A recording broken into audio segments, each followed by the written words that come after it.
Hello and welcome to Silesia Castle of my FE4 0% growth low turn count playthrough. So as many of you know, this is going to be one of the most boring parts of the game simply because I have to wait around ages for a battle in the south of the map to conclude itself, leaving me with not much to do besides shuffle around a few items, get a few things done, wait, fast forward. But there are a few things to talk about here.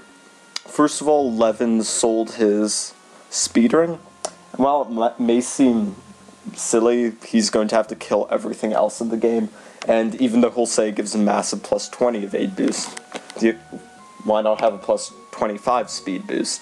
And the reason is, Levin's evade is one of the few units in the game that risks getting too high. Because with Silesia and the speedring, he'd have 95 evade, I believe, or probably a bit lower because Silesia has a higher weight than normal wind magic. But anyways, and plus the fact that he might be getting charisma and leadership, that means there's a very real risk that enemies would just not be able to attack him, to hit him, period. And the AI in this game usually, I say usually because FE4 AI does some weird things, usually will not attack someone if they have a 0% chance to hit. And since on a 0% growth, or on any low turn count playthrough, you want to kill enemies so that they don't get in your way, this is dangerous. I want enemies to be attacking Levin. So it's better for him to just keep Silesia and face absurdly low hit rates than 0 hit rates. Also, Sigurd is butting up against 50k cash, and he needs to spend all the cash he can get because there's still some stuff he needs to buy. So here Tilichu fought because I thought I was going to go through the long, arduous process of knocking Thoron down to about 2 or 3 uses, because that's all Laxus needs and would save money, but I didn't have the patience, and I think Laxus is doing fine in the funds department, even if she buys the expensive Thoron staff. She only needs 2 more repairs of the rescue staff, and she can sell more things. Furthermore, Du's next cash dump, I think I'll be able to give to her. So, hopefully that's not a terrible mistake. I just didn't want to subject you to Tilichu breaking her Thoron. And Sigurd bought the Earth Sword because Celis might need it in Chapter 6. It's a terrible chapter, by the way. Hardest of the game to low turn count. On 0% growth, but I'll get into that later. So yeah, now I'm just positioning. Don't have much to do besides having units run around the map to visit villages. I probably should have realized that I should be doing this earlier. I might have been able to get Aideen and Azel, well, Aideen by proxy because he can give money now. Azel is serving as Laxus's personal piggy bank at this point.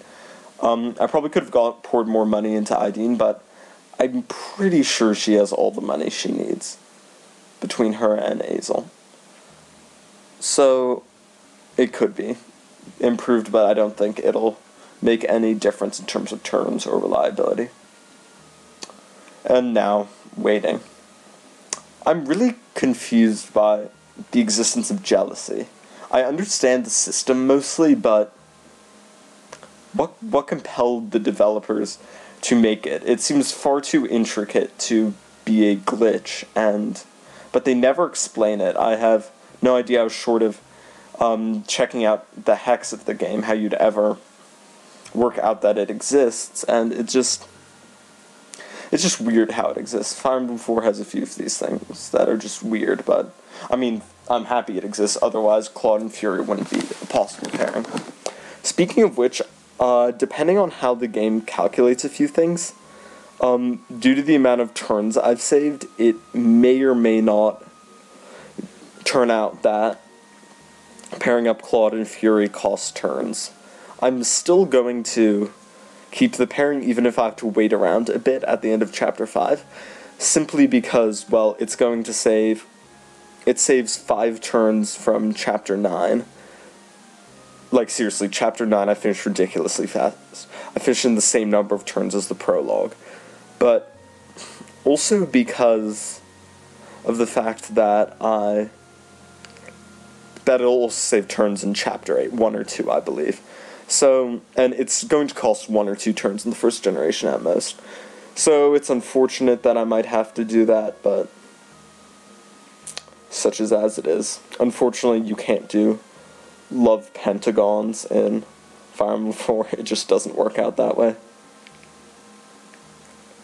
And now, it seems it's finally done. I'm actually very surprised that that some of Manya's squad managed to survive that long. They usually don't, but oh well. They still all get massacred either way. Just worked out that way. And it's good that I'm collecting my... Because ID needs to buy a lot of staffs, mostly to pass down. I want a large variety of staffs because in Chapter 6, I can't RNG abuse. The only way I can advance random numbers is by fighting and level ups. So if I have a wide variety of staffs that give a wide, varying amounts of EXP, it makes it easier for me to just burn 6 random numbers with a level up, which gives me more flexibility in Chapter 6, because what makes it so hard is that I can't RNG abuse for it. And to get Celes promoted on time, he needs to do some very questionable things. So now the actual castle begins. And you'll see why I wasted so much money in buying Lexus Thoron. So here the good thing is Lexus doesn't need to use a rescue staff. It really wouldn't help out much. When I first played through this game on 0% growths, I was very liberal with my usage of rescue, but it's an expensive staff, and when you don't have to use it better, because the less you have to use it, the better. Because I mean, Lexus can have trouble paying for it on a normal playthrough. With growth, she wouldn't, because she'd just destroy the arena. But I mean, with 26 health, she's nearing the point where she'll get one-shotted by a lot of enemies. So even prayer sword abuse won't save her, which is pity. So I'm not bothering saving any of these civilians. No one needs experience at this point. Because if I wanted, I could maybe use them to get someone like Ira or Beowulf. Oh, forgot, Beowulf's dead.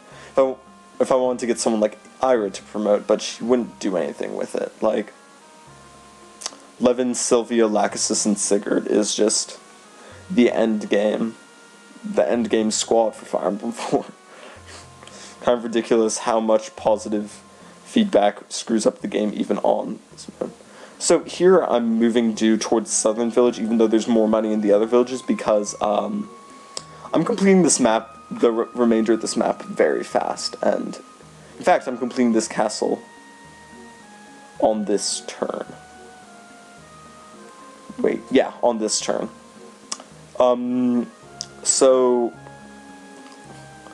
was just checking my notes here. This is very specific. So the point is, it just works out so that I can get Levin to kill the boss. With Thoron, Lachesis can one-round one of the enemies guarding the castle.